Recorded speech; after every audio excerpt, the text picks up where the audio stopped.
High command ನಿರ್ಧಾರದ ಮೇಲೆ ಅಂತಿಮ ಸ್ಥಾನಗಳನ್ನು ಭರ್ತಿ ಮಾಡಲಾಗುತ್ತೆ. ಎಷ್ಟು 20 ಭರ್ತಿ ಮಾಡಬೇಕಾ 18 ಎಲ್ಲ ಡಿಸೈಡ್ ಆಗುತ್ತೆ. ಇವತ್ತು ಅಥವಾ ನಾಳೆ ಫೈನಲ್ ಆಗುವಂತಹ ಎಕ್ಸ್ಪೆಕ್ಟೇಷನಲ್ ಶಾಸಕರಿದ್ದಾರೆ. ಕಸರತ್ತಂತೂ ಮಾಡ್ತಾ ಇದ್ದಾರೆ ಶಾಸಕರು. ಸಿಎಂ ನಿವಾಸಕ್ಕೆ ಹೋಗೋದು, ಮಾಜಿ ಸಿಎಂ ನಿವಾಸಕ್ಕೆ ಹೋಗೋದು, ಎಲ್ಲರೊಂದಿಗೆ ಚೆನ್ನಾಗಿರೋದಕ್ಕೆ ಪ್ರಯತ್ನವನ್ನಂತೂ ಶಾಸಕರು ಮಾಡ್ತಾ ಇದ್ದಾರೆ. ಹೈಕಮಾಂಡ್ ನೆಟ್ವರ್ಕನ್ನು ಬಳಕೆ ಮಾಡಿಕೊಳ್ತಾ ಇದ್ದಾರೆ. 20ಕ್ಕೂ ಹೆಚ್ಚು ಶಾಸಕರು ದೆಹಲಿನಲ್ಲೇ ಠಿಕಾಣಿ ಕೂಡ ಹೂಡಿದ್ದಾರೆ.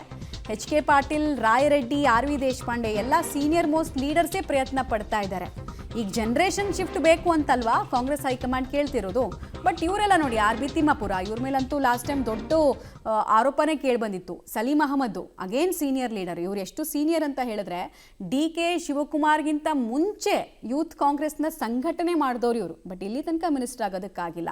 ಯಾಕಂದರೆ ಮುಸ್ಲಿಂ ಕೋಟಾದಲ್ಲಿ ಇರುವಂತಹ ಕಾಂಪಿಟೇಷನ್ ಹಾಗಿದೆ. ತನ್ವೀರ್ ಸೇಠು, ಹ್ಯಾರಿಸ್ಸು, ರಿಜ್ವಾನ್ ಅರ್ಷದ್, ಜಮೀರ್ ಅಹಮದ್ ಖಾನ್ ಇವರನ್ನೆಲ್ಲ ದಾಟಿ ಹಿಂದಕ್ಕೆ ಹಾಕಿ ಹೋಗ್ಬೇಕಲ್ಲ ಮುಂದಕ್ಕೆ. ಇನ್ನು ಮುಂದುವರೆದು ಉಳಿದ 20 ಸಚಿವ ಸ್ಥಾನಗಳ ಭರ್ತಿಗೆ ಲೆಕ್ಕಾಚಾರದ ಮಾತುಕತೆಗಳು ಆಗ್ತಾ ಇದೆ. ಏನು ಲೆಕ್ಕಾಚಾರ ಅಂದರೆ ಫಾರ್ಮುಲಾ ಹೊಸಬರು ಪ್ಲಸ್ ಹಳಬರ ಕಾಂಬಿನೇಷನಲ್ಲಿ, ಅಂದರೆ ಅನುಭವ ಪ್ಲಸ್ ಹೊಸತನ ಎರಡಕ್ಕೂ ಕೂಡ 60-40 ಅನುಪಾತದ ಅಡಿಯಲ್ಲಿ ಅವಕಾಶ ಕೊಡಬಹುದು ಅಂತ 11 ಜನ ಹಿರಿಯರಿಗೆ, ಅಂದರೆ ಹಿಂದೆ ಮಿನಿಸ್ಟರ್ಸ್ ಆದವರಿಗೆ ನಿಮ್ಮ ಸೇವೆ ಸಾಕು ಅಂತ ಹೇಳಬಹುದು. ಹೀಗಾಗಿ ಕುತೂಹಲ ಇದೆ.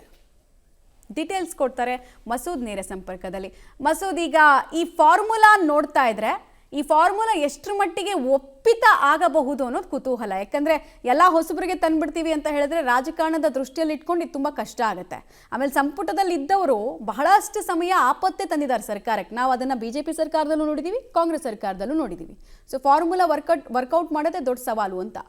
ಮಮತಾ, ಕಳೆದ ಬಾರಿ 13 ಜನ ಹಿರಿಯರಿಗೆ ಸಂಪುಟದಲ್ಲಿ ಆದ್ಯತೆ ಕೊಡಲಾಗಿತ್ತು, ಅಂದರೆ 11 ಜನ ಹಿರಿಯರಿಗೆ ಆದ್ಯತೆ ಕೊಡಲಾಗಿತ್ತು. ಈಗ 60-40 ಅನುಪಾತದಲ್ಲಿ ಮಾಡ್ಕೊಳ್ಳಿ ಅನ್ನುವಂತಹ ಸೂಚನೆಯನ್ನು ಖುದ್ದು ರಾಹುಲ್ ಗಾಂಧಿ ಕೊಟ್ಟಿರುವಂಥದ್ದು. ಅಂದರೆ 20 ಸ್ಥಾನಗಳಿದ್ದಾವೆ, 12 ಹೊಸಬರು ಮತ್ತು ಯುವ ಮುಖಗಳು, ಜೊತೆಗೆ ಇನ್ನು 8 ಹಿರಿಯರನ್ನ ಸೇರಿಸ್ಕೊಳ್ಳಿ ಅಂತ.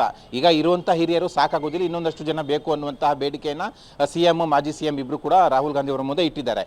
ಒಟ್ಟು ಪ್ರಬಲ 43 ಸಂಭಾವ್ಯರ ಪಟ್ಟಿಯನ್ನು ಫೈನಲ್ ಮಾಡಿ ಇವರಿಬ್ಬರ ಹಂತದಲ್ಲಿ ತೆಗೆದುಕೊಂಡು ಹೋಗಿ ಕಳೆದ ವಾರ ಹೈಕಮಾಂಡ್ ಮುಂದೆ ಇಟ್ಟಿದ್ರು. ಅದರಲ್ಲೂ ಕೂಡ ಫೈನ್ ಟ್ಯೂನ್ ಮಾಡಿ ಅದರಲ್ಲೂ ಕೂಡ 11 ಜನ ಹಿರಿಯರಿದ್ದಾರೆ, ಇಷ್ಟು ಜನ ಬೇಡ ಅನ್ನುವಂತಹ ಸೂಚನೆಯನ್ನು ರಾಹುಲ್ ಗಾಂಧಿ ಅವರು ಕೊಟ್ಟಿದ್ದಾರೆ. ಅಂದರೆ ಹಳಬ್ರನ್ನ ಕಡಿಮೆ ಮಾಡಿ ಹೊಸ ಮುಖಗಳನ್ನ ಸೇರಿಸ್ಕೊಳ್ಳಿ, ಹೊಸಬ್ರನ್ನ ಆ್ಯಡ್ ಮಾಡ್ಕೊಳ್ಳಿ ನಿಮ್ಮ ಸಂಪುಟಕ್ಕೆ ಅನ್ನುವಂಥ ಸೂಚನೆ ಕೊಟ್ಟಿದ್ದಾರೆ. ಯಾಕೆಂದರೆ 2028ರ ವಿಧಾನಸಭೆ ಚುನಾವಣೆ ಬರ್ತಾ ಇದೆ, ಪಕ್ಷ ಮತ್ತು ಸರ್ಕಾರದ ವರ್ಚಸ್ಸು ಹೆಚ್ಚಿಸಿಕೊಳ್ಳುವಂತಹ ಅಗತ್ಯ ಇದೆ. ಆ ಹಿನ್ನೆಲೆಯಲ್ಲೇ ರಾಹುಲ್ ಗಾಂಧಿ ಅವರು ಈ ಒಂದು ತಾಕೀತನ್ನು ಮಾಡಿದರು.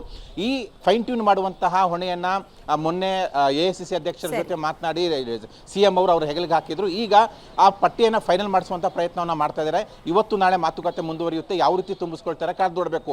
20ಕ್ಕೆ 20 ಭರ್ತಿ ಮಾಡ್ಕೋತಾರೆ ಅಥವಾ ಸಂಭಾವ್ಯ ಬಂಡಾಯ ತಪ್ಪಿಸೋ ನಿಟ್ಟಿನಲ್ಲಿ 17-18 ಸ್ಥಾನ ತುಂಬಿಸ್ಕೋತಾರೆ ಕಾದು ನೋಡಬೇಕು. ಒಟ್ಟಾರೆಯಾಗಿ ಬಹಳ ಕುತೂಹಲ ಮೂಡಿಸಿದೆ. ಇವತ್ತು ರಾತ್ರಿ ಮಾತುಕತೆ ಇದೆ, ಅದು ಮಾತುಕತೆ ಮುಂದುವರೆದ್ರೆ ನಾಳೆನೂ ಕೂಡ ಮಾತುಕತೆ ಇರುತ್ತೆ. ಮಮತಾ, ಧನ್ಯವಾದ ತಮ್ಮ ಮಾಹಿತಿಗಾಗಿ. ಎಷ್ಟು ಜನರಿಗೆ ಕೊಟ್ಟು ಮಾತನ್ನ ನೆರವೇರಿಸ್ಕೊಳ್ತಾರೆ ಡಿ.ಕೆ. ಶಿವಕುಮಾರ್ ನೋಡಬೇಕು.